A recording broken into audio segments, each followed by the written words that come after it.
สบายดีทุกคน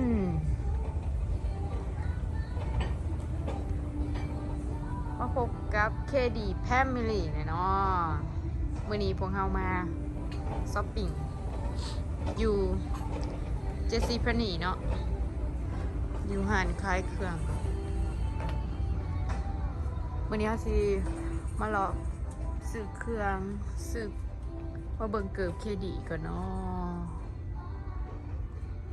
ว่าสิได้เกิบให้เคดีแบบใด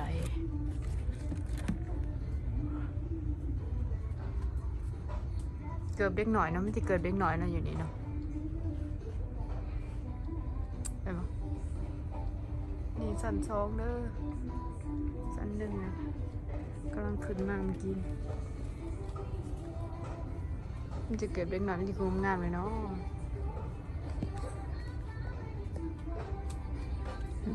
เกือบจะแพง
เกือบ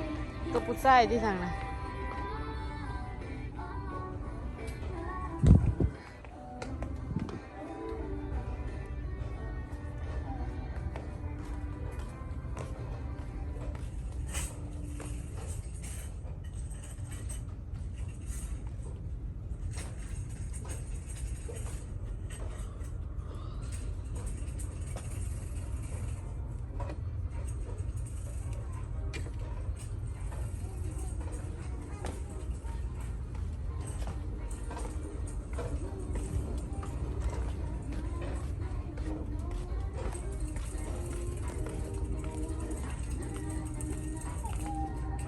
เดี๋ยวนี้มันจะเป็นแบบไหนเนาะเครื่องกัน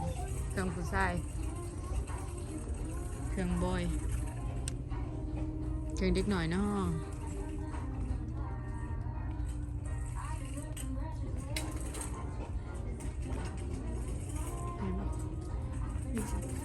ตรง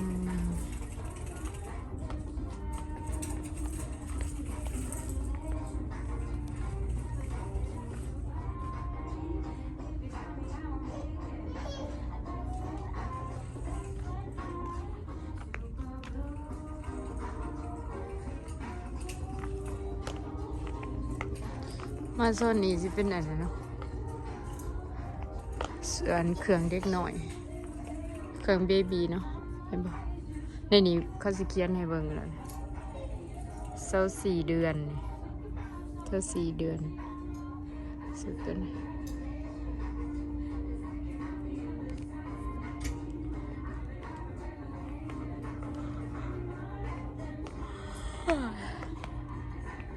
เห็นปะ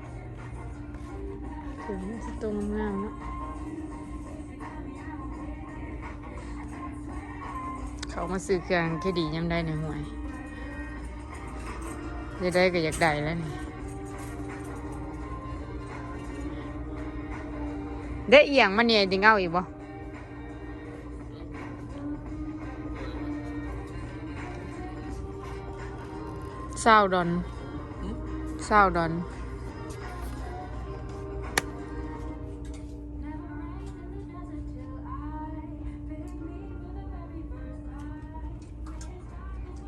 เห็นปะ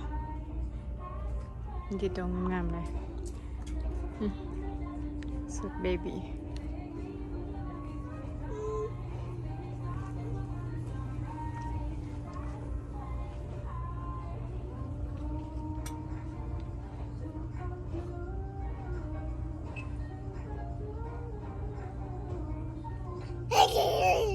ฮ่า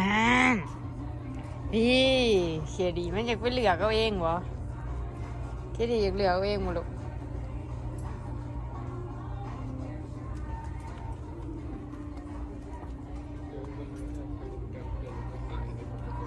ฮะ sorry it's okay Katie come on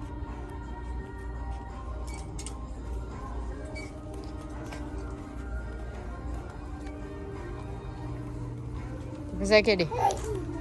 no มาพี่ลูกมา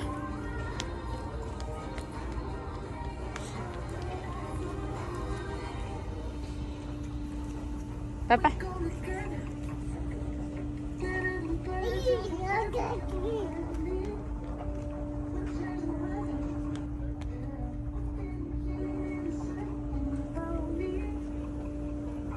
อย่าเพศได้ลูกจะไปดึงออกมา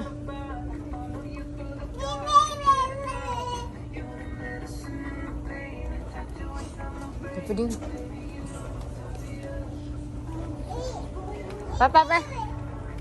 ไปนั่งมามีไปเคดิ no เพศของเพิ่นได้เพิ่นหายได้ลูก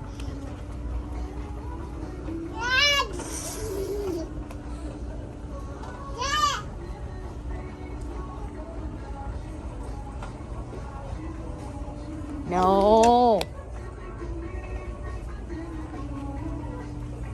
ก็ได้ก็อยากเอาบ่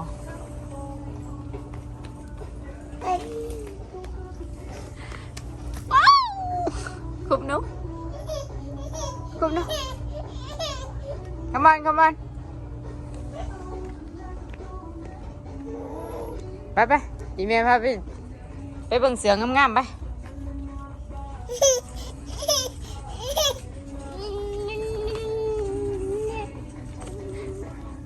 เฮ้ยดิไป